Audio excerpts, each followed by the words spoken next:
Geronimo and Feather, 2 world record holders. And finally, a lovebird named Marie Carmen has become a social media star. Yes, Marie Carmen imitates the sneezes of owner Albert Perez in Spain. Lovebirds are parrots and are noted for their intelligence. Achoo!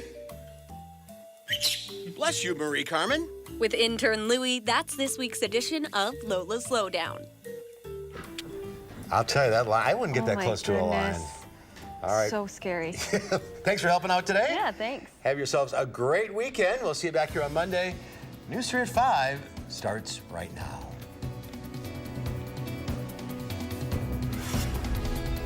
Right now at 5, a Columbia County man is arrested after being accused of shooting his stepchildren with Nerf darts that had needles attached to them. Cleanup efforts underway in Sauk County. How residents are trying to move on after the devastating floods. And flooding problems are causing mosquitoes to be an issue. We'll have the latest on that story. Stay with us. This is News 3 at 5. Thanks for joining us for News 3 at 5. We're looking into unusual allegations of child abuse in Columbia County tonight. A Portage area man is in jail awaiting charges after authorities say he shot his stepkids with needles attached to Nerf darts. Madeline O'Neill has been following this story and joins us in the news center with more. Maddie? Yeah, the Columbia County Sheriff's Office is investigating the stepfather after those allegations. 33-year-old Brian Alexander of the Portage area is arrested on tentative charges of physical abuse of a child after Sheriff's Office investigations show he shot Nerf darts with sharp needles sticking out of them at young children ages 6 to 9. Authorities say the abuse had been happening for some time at a home in the town of Lewiston and potentially in another place outside Columbia County's jurisdiction as well. They're still looking into that claim and are questioning anyone who may be involved. Right now, authorities say they have no evidence the mother of the children did anything that would warrant a criminal charge, and she has been cooperative, although it is an open investigation. We spoke with the woman who says she's the mother of the children. She says she knew nothing about the abuse claims. Alexander was expected to be in court today. Instead, he will be in on Monday. Madeline O'Neill reporting tonight. Madeline, thank you. New information tonight as Madison police say they have arrested a suspect involved in a shooting on the city's west side yesterday. That shooting happened just after noon yesterday on the 1100 block of Moraine View Drive. Officers say the shooter and the 19-year-old victim knew each other. The suspect was shot in the leg, suffering a non-life-threatening injury. The shooting is still under investigation. Madison police are investigating tonight after a 23-year-old Madison man was killed in a single vehicle crash. Dane County and Madison emergency crews responded. This was about 3:15 this morning. A single vehicle crash on Meyer Road, just north of Old Meyer Road in the town of Blooming Grove. Investigators say a car driven by the man was going north on Meyer Road when it crossed the center line, went into the southbound ditch and hit a culvert. The driver pronounced dead at the scene. He was the only person in that vehicle. The driver and 6 juvenile passengers are injured following a 2-vehicle crash in Greene County. First responders arrived just before 8 o'clock last night to the West 1600 block of Highway 11 in the town of Spring Grove. Investigators say 25-year-old Giovanni Reynolds of Broadhead was driving on Highway 11 when he reportedly became unconscious while driving. He then crossed the center line, hit a vehicle, rolled over, and stopped on its tires. Reynolds had multiple passengers in his vehicle. One, a 24-year-old passenger, was wearing her seatbelt and sustained injuries. 6 children under the age of 10 were in the vehicle and injured. Another girl was in the vehicle, not injured. Officers say only 2 of the 7 children had their seatbelts on. Governor Walker is in Sauk County surveying the flood damage. Governor Walker in Reedsburg. He's talking about the ongoing recovery efforts at First Presbyterian Church there. The governor says the latest estimates for flood damage, about $208 million. That includes $98 million in personal property damage. He says the state damages are getting closer to a federal declaration, but he is reminding residents to report their own flood damages. High threshold, although I think I mentioned that $208+ million level. That is a high threshold we're at right now. And so we think it's increasingly likely that as we validate the information, that we'll be on a path towards a federal declaration. And volunteers are needed tomorrow in Reedsburg to help with cleanup. They can meet at the Reedsburg Recreation Center on South Locust. They're being asked to work between 9 a.m. and 5 p.m. and asked to bring rakes, shovels, wheelbarrows, buckets, and brooms to help with cleanup efforts. And work to clean up the damage from floodwaters are underway tonight as the Baraboo River starts to recede in Laval. The Wisconsin Department of Natural Resources set up a volunteer reception center in Laval today and directed volunteers toward the hardest hit areas there. And that's where Rose Schmidt spent the day and tells us the restoration has only just begun. Quite an emotional week for all of these people. If your home or business have ever flooded, you know how stressful of a situation that can be. The American Red Cross says it's right up there with other natural disasters like tornadoes, hurricanes, fires, or mudslides. This flooding caused damage all along the Baraboo River in Laval, and with the water going down, people who live and work there can finally start to clean. At last count, about 30 volunteers spread out across the village today. A number of them were at Molly Podelko's home today after water flooded her basement and backyard, ruining everything in her basement. A lot of stuff has just floated away, hard telling where we'll find it. I was here in 2008, but this is worse, done more damage. If you were impacted by floods over the past few weeks, the Red Cross says it's important to know that certain things could trigger a stress reaction months from now. Anything from the smell of mildew to seeing rainfall outside or the anniversary date of this flooding. So pay attention to what your body is telling you, and if you find yourself feeling helpless or hopeless a month from now, make sure you seek professional help. Good advice, Rose. Thank you.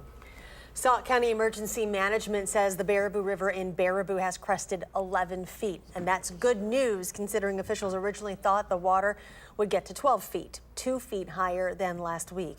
Sandbags, and survival kits are still available for people who need them at the West Baraboo Garage on Highway 136. If you've already been hit by flooding, the Department of Health says you should make sure to take pictures to send in for insurance.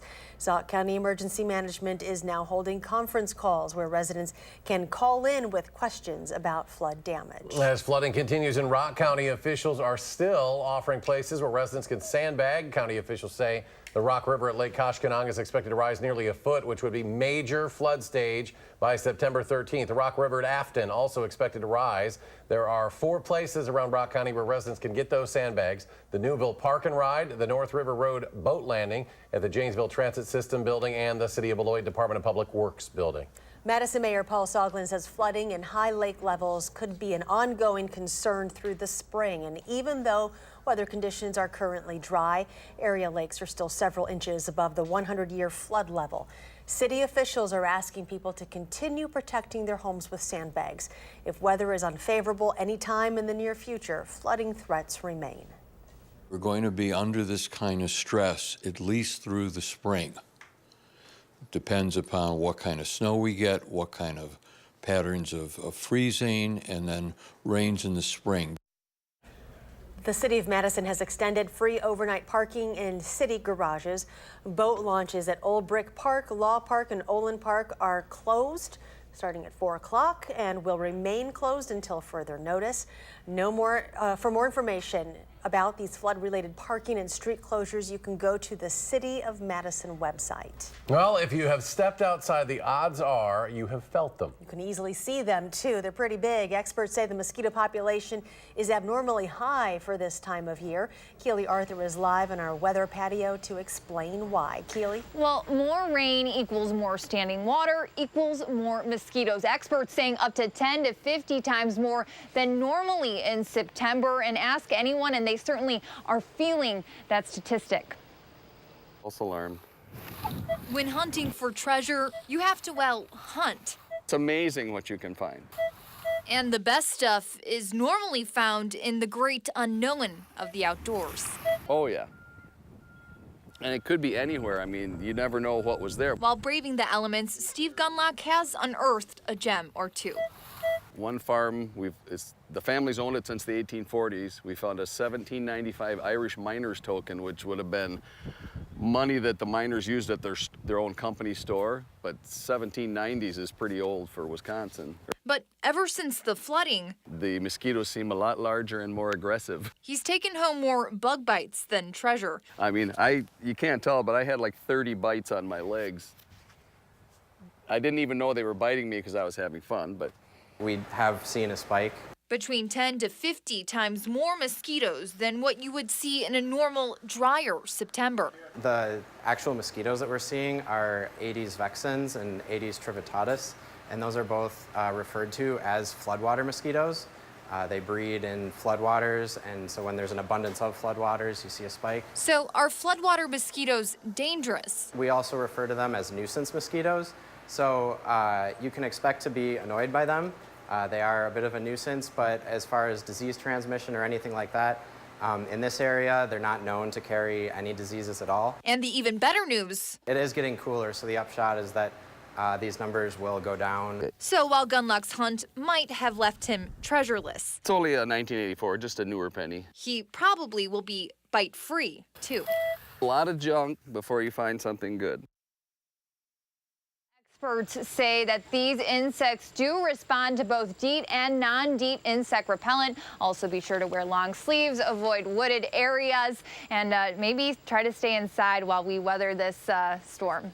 Yeah, stay away from the backyard patio back there, Keely. Yeah, get me out of here. Breeding ground, no doubt. Come on inside. Keely, thank you. The family of a black teenager in Wisconsin is considering legal action after the teen was handcuffed over an apparent false robbery call. The police department in Wauwatosa captured Sunday's incident. Akil Carter was riding in a car with his white grandmother. Police say they pulled the vehicle over after getting a tip that two black males were robbing a white woman nearby. After Carter was detained, an officer is seen exiting his patrol car with his gun outside his holster. The family's attorney says even if the police account is accurate, the officers clearly overreacted. Any random person can run up to a police officer now and say, stop that car, it's engaged in a robbery, and that's all it takes. Now, a police spokesperson says the officers responded appropriately and released the teen as soon as they realized there was a misunderstanding. A Wisconsin businessman gives a generous gift to students at a local high school. The first day of school started with a bit of good fortune for the class of 2019 at Luck High School. All 34 seniors will get free tuition at a 2-year technical school if they graduate. The gift comes courtesy of local businessman Dennis Franson. He said he focused on vocational college because there are so many scholarships for 4-year schools and a shortage of skilled workers like electricians and plumbers. Lucky at Luck High School. Tonight, the Prep Mania High School football game of the week returns. This is a rivalry game. DeForest, Sewanakee. Join Al Minert, Bill Brophy, Jay Wilson with the call of the game live on TVW as well as channel3000.com. Kickoff 7 o'clock tonight. More to come on News 3 at 5. Up next, the president calling on the Justice Department to find out who wrote that anonymous op-ed in the New York Times. And former President Barack Obama, well, he is out campaigning for the midterm elections. And on Wall Street, the markets closed down for the week. The Dow Jones off more than 79. The Nasdaq down for the 4th straight day, and the S&P loses a half dozen. We'll be right back.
President Donald Trump is calling on the Justice Department to find the author of that anonymous New York Times opinion piece. President Trump told reporters on Air Force One tracking down the writer of an anonymous New York Times opinion piece could be a matter of national security. The president continues to be upset over the op-ed in which a senior administration official claims to be part of a quiet resistance in Mr. Trump's administration.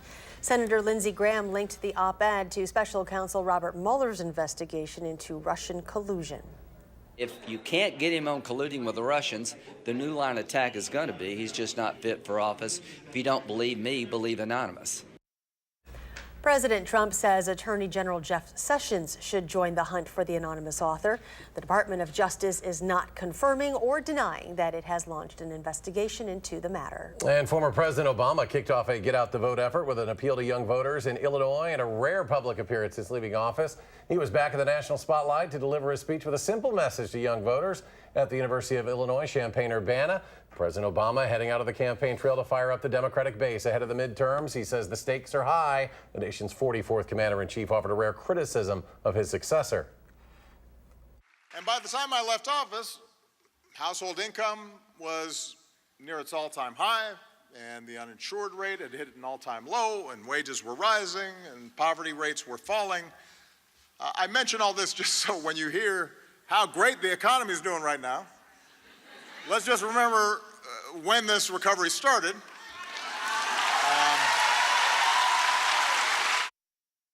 The Republican National Committee responded to that speech saying, quote, Democrats may have a resistor-in-chief on the campaign trail, but they'll need more than a message of resist and obstruct to win this November. The United States Secretary of Defense James Mattis made an unannounced trip to Kabul, Afghanistan today, where he met with the Afghan president. His arrival came just days after a suicide bomber killed 21 people and injured nearly 100 more. U.S. forces formed a coalition with the Afghan forces in an effort to help battle both the Islamic State and a resurgent Taliban. The Taliban has reclaimed American territory that the U.S. fought and died for. All right, we're starting to try to dry out there. Let's go to meteorologist Dave Caulfield. He's on the backyard weather patio with a swarm of hungry mosquitoes. Dave? Yeah, I've been managing to fight them off so far, Eric and Charlotte, but maybe not too much longer. The good news is a lot of dry weather will be with us, and temperatures are actually pretty cool today because of the clouds, but the clouds not producing any rain. A lot of events this weekend, so don't let any clouds stop you from heading out and enjoying the weather for once, for the first time in like the last 3 weeks or so, in fact. So let's take a look at what we got going on this weekend. We have the Wiener and Kraut Fest going on in Waterloo for the next couple of days. Temperatures in the 60s for tonight. There we go. And we are going to be in the low 70s for Saturday and Sunday. Hold the onions on that forecast. And it's breezy, so you can smell the kraut aroma for miles and miles. I'm making that set up. I don't exactly know that, but definitely keep piling it on, and maybe the Badgers will pile it on to the Lobos of New Mexico for tomorrow. The game at Camp Randall starting at 11. A little bit on the breezy side, variably cloudy, so maybe a little bit of sunshine. Temperatures starting in the 60s, but by the fifth quarter, I think we'll be in the low 70s. And the Ironman triathlon this Sunday in the Madison area for swimming, we're starting in the 50s. Then we should reach highs for running in the low 70s, partly sunny and breezy, low humidity. So that's good news, good running weather, and really just active weather outside. The active weather has been to the south of us. Visible cloud track showing a lot of clouds over us, but they've been higher level clouds, higher level cirrus clouds is what I mean. So the sun has been able to peek through at times. The rain, though, is staying to the south. Downtown Madison on the Edgewater Skycam, looking at those overcast skies. And as we head to the almanac, temperatures today in the upper 70s. That's about 10 degrees below normal for this time of year. Right now, I think I said the upper 70s. That's wishful thinking. We are in the mid 60s with overcast skies, northeast wind at 13 miles per hour. Here's a look at Florence, and you can see how far away this is from land, but still could make an impact on the U.S. mainland as we head into the middle of next week. So we're watching that very closely. It's moving into a more favorable environment, so it will strengthen pretty rapidly over the next couple of days. For us, though, the weather is not going to be strengthening rapidly at all. It's actually going to stay a little bit on the cool side, but very pleasant and dry outside. Temperatures in the mid-60s in Madison, in the low 80s farther south in St. Louis. Dew points are very comfortable in the 40s and 50s. Tonight, cloudy for the evening, then partly cloudy overnight. Tomorrow, variably cloudy and breezy with highs in the low 70s. A little bit of a closer look to home on Future Track. We'll start off in the lower 50s on Saturday with a few clouds around. Some clouds still remain, but more sunshine on the way for Saturday and Sunday. If we dip into the 40s on Saturday night into Sunday, that would be the first time in the 40s in Madison in more than 3 months. So we could definitely use maybe a cool night or two. We've been getting them, but even cooler temperatures could be on the way. So your 7 to 10 day forecast looking at quiet weather persisting. The next chance of some rain showers arrives next Monday with temperatures in the lower 80s. And we can definitely wait that long, give Mother Nature a little bit of a chance to quiet down and our lakes and rivers a chance to kind of fix the flooding situation that is still ongoing across southern Wisconsin. It's a nice stretch of dry weather, Dave. Thank you very much. All right, now we had mentioned the Wiener and Kraut Festival. That is where Chief Meteorologist Gary Canalti is right now to tell us a little bit more about what's happening in Waterloo this weekend. He is live at Fireman's Park. Hi, Gary. Hi, we've got Wiener and Kraut Festival here. Wiener and Kraut Day is actually tomorrow, but the festival starts tonight and runs through Sunday. It's over at Fireman's Park, and I'll tell you, Dave had a good forecast for us. You can smell the crowd around here, and the hot dogs will also be roasting on the grill, too, because it is going to be a very nice weekend. There's a lot of things going on here. We've got a horse pull behind us. We've also got, as well, plenty of hot dogs, live bands, local beer. There's a town-wide garage sale. It runs until midnight tonight, and then from 8 a.m. until midnight tomorrow, and then 8 a.m. until 5 p.m. on Sunday. So, again, if you're out and about in the Waterloo area, it's right by the Fireman's Park, which is just northeast of downtown Waterloo. But this is the place to be. If you like wieners, you like kraut, you like a parade, it's all here in Waterloo. And we'll have more at 6 o'clock. Hopefully we'll get a softball game that'll be going here. I'm right in the middle of the softball diamond right now, so I'll have to clear out so they can start the game at 6. Gary, get off the field. They're trying to play a game. No, thank you very much. Gary Canalti live in Waterloo. Sure. Wiener and Kraut Day. Gary, Thank you. Ahead at 5, a family reunited after a Wisconsin man set out to find his birth parents. We'll have their story when we come back.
Welcome back. A man who set out to find his birth parents after he learned he was becoming a dad himself ended up playing matchmaker, reuniting them all the way to the altar. CBS News correspondent Vladimir Duthier has the story from New York.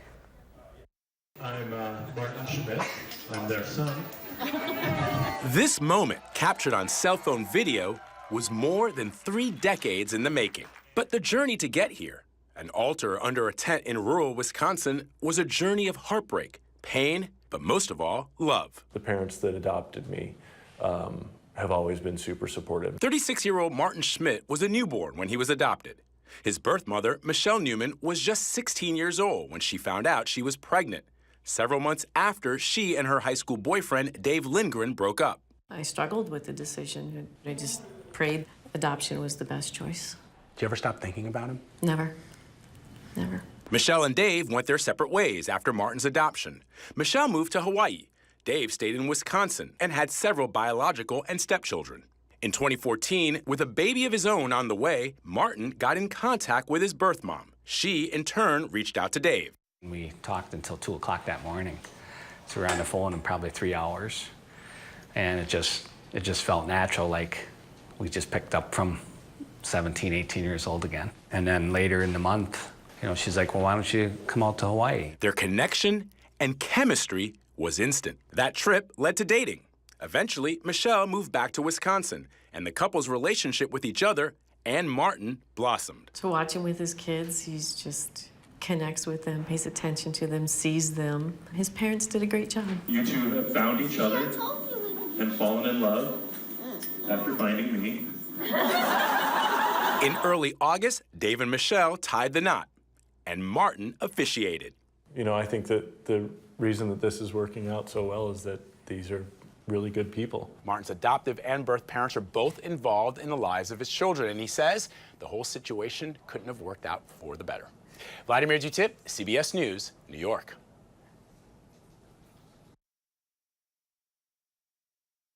And his sister made all the difference in reconnecting with his birth parents. That is a great story. Another check of your forecast when we return. Stay with us.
Finally, a dinosaur taking on some serious waves in Denmark. Videographer and photographer Nicholas Nagel and his friend surfer Casper Steinfath are quite the jokesters. Nicholas filmed Casper surfing in a T-Rex costume along the Danish coast known as Cold Hawaii in Europe. Casper isn't just surfing, he's on the hydrofoil surfboard, which is like controlled aquaplaning. Take some skill. We'll see you in 30 minutes.